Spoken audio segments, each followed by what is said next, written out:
Hey, this is Jamie from CapsuleComputers.com, and today I have a Razer Ouroboros mouse to review. It is, I think, actually the first Razer mouse that is not actually named after a species of snakes. Now, as you may know, Razer's keyboards are all named after spiders, their mice are all named after snakes, and I think their headsets are different types of sharks. However, the Ouroboros is actually the first one that isn't a species of snakes. The Ouroboros is I guess you would consider the classical depiction of a snake biting its own tail.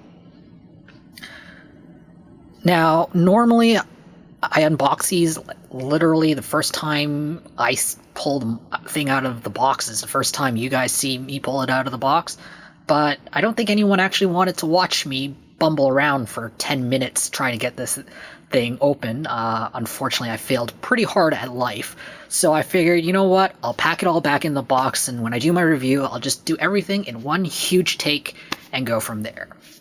So, the Ouroboros is probably one of the flashiest packaging I have seen for a mouse in my lifetime. This is solid plastic, like really solid plastic, and I have to say every time I go to the computer store and I pass the mouse section, draws my eye to it right away.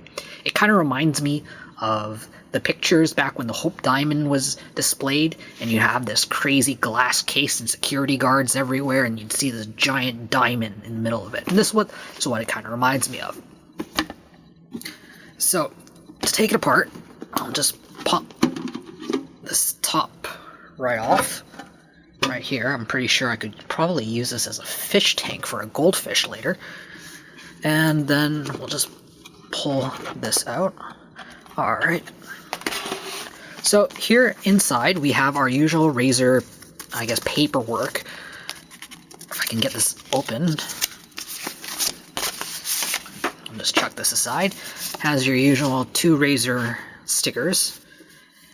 And the letter from the Razer guy. And another letter from a Razer guy. And the quick start manual and the actual manual itself. Now, usually you don't actually need to read the manual for the mouse, but this one actually has some pretty important information on how to use your mouse and how to tweak it to your liking. So actually do give this a read. So under here, we finally get to the accessories of the mouse. We got 2 side plates that you can replace on the mouse if you prefer these side plates compared to these flared ones. We have a very solid, I think it's milled out of actually one rod of metal. It's an eyeglass screwdriver, which you'll need to do some of the modification of the mouse. We have it's a AA NIM battery. Now, this is the same AA type of battery you can buy at your local hardware store or department store to get So replacing these, if in the case it's not really holding a charge, is going to be very cheap, very easy. Usually you can buy about probably about 4 of them for $20 normally. You can probably even get them cheaper online. And we have a USB cable that terminates in a mini USB.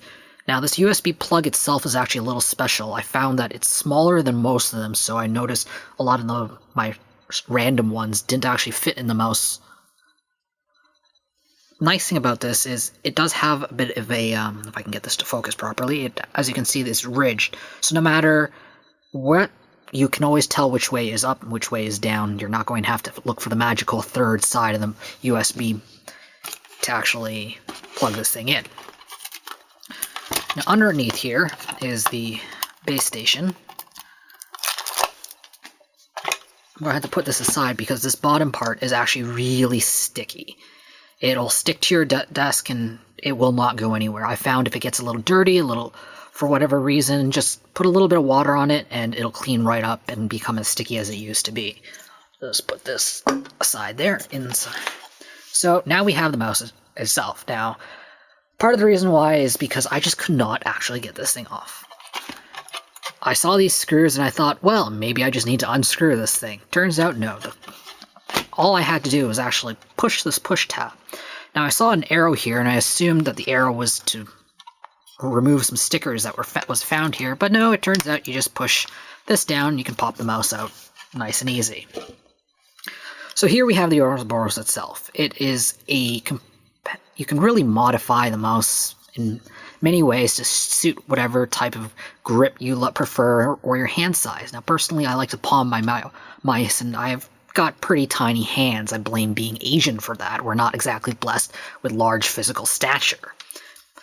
Now, I found the mouse was actually kind of wide for me. It's a little wider than I'm normally used to, but it still comes down to a pretty small, compact size. So I probably won't be able, I myself won't be able to really claw grip this mouse, but I could very comfortably palm it. Now, this is where these two side pieces come in handy. These are attached by side pieces. They're attached by magnets, as you can see. So you can just pop one off, and then if this is the right one, just pop the other one on, and you now have a flat mouse without the flared surfaces. Personally, I prefer to keep the flared ones on because I don't really like having my fingers dragging around the mouse pad. Now, the other two modifiable parts of the mouse is the angle. The angle here can either droop down or come up to give your hand rest, and you just need to actually just spin this wheel, and there's actually a pretty decent range. As you can see, it actually comes up quite a bit. The other place you can actually modify it will actually require the screwdrivers. You just unscrew these very gently.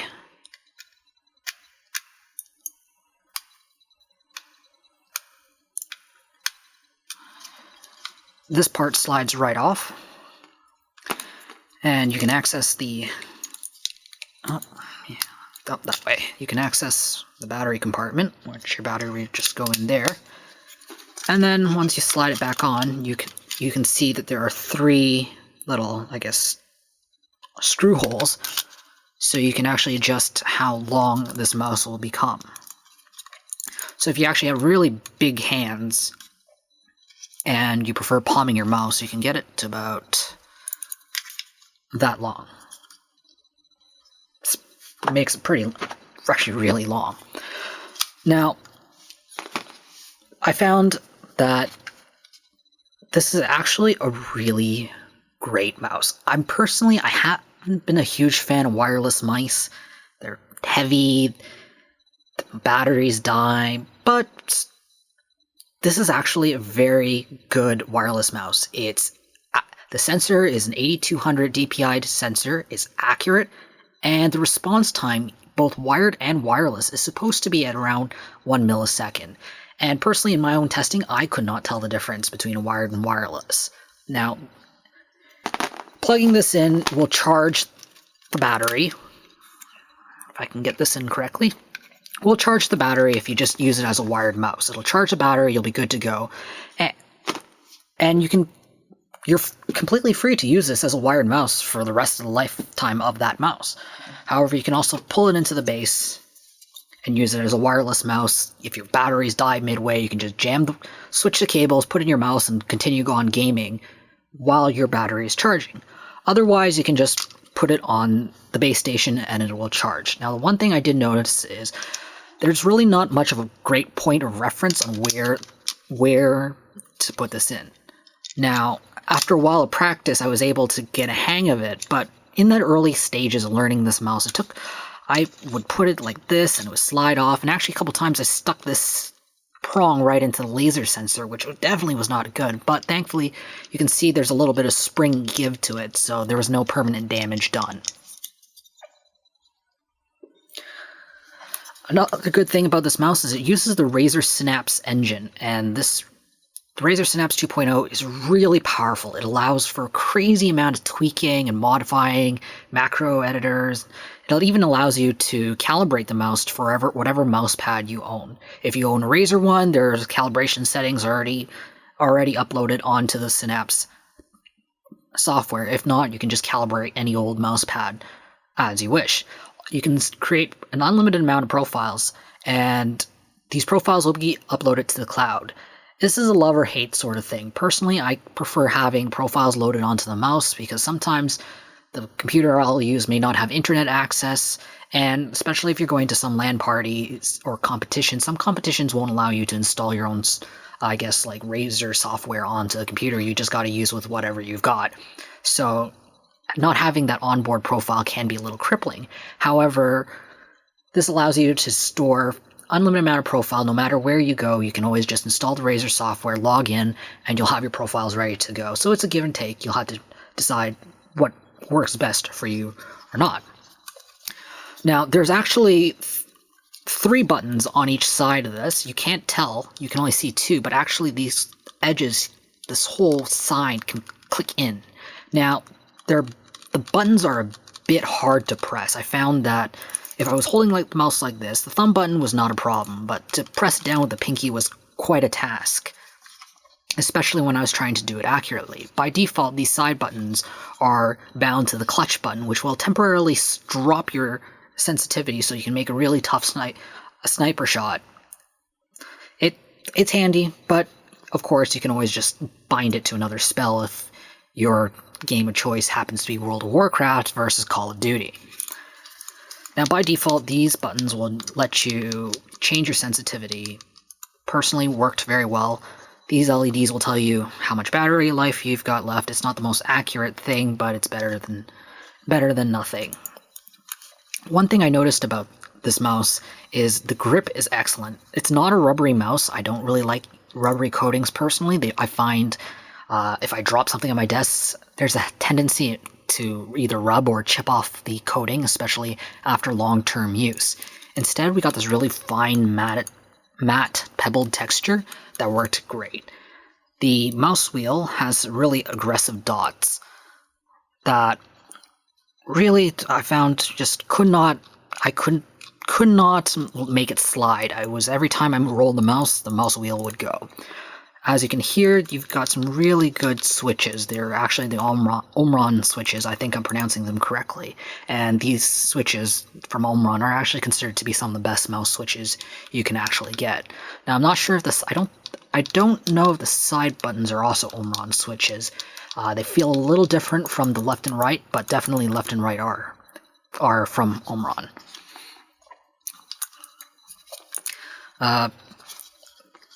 The last thing I wanted to say about this mouse before we wrap things up is this mouse is a really expensive mouse. It's $149 US. Now, for wireless mouse, it is definitely on the pricey side. However, this mouse is on par with mice of similar feature set and similar build. It's a lot of money to ask for, but it is a very good mouse. The fact that you can switch from wired to wireless very quickly, the fact that it's using an AA battery and you can modify this to no matter how you prefer to use your mouse is a really big boon. If you can get over the sticker shock, I highly recommend this mouse. So overall, I give this mouse a 9.5 capsules out of 10. If you want to learn more about the Razer Ouroboros, do scroll on down and check out my full written review at capsulecomputers.com. And if you have any questions, leave a comment or leave a comment on the review page itself, and we'll get back to you as soon as we can. So this has been it, and I will hope to see you next time on my next review and unboxing. I'll catch you later.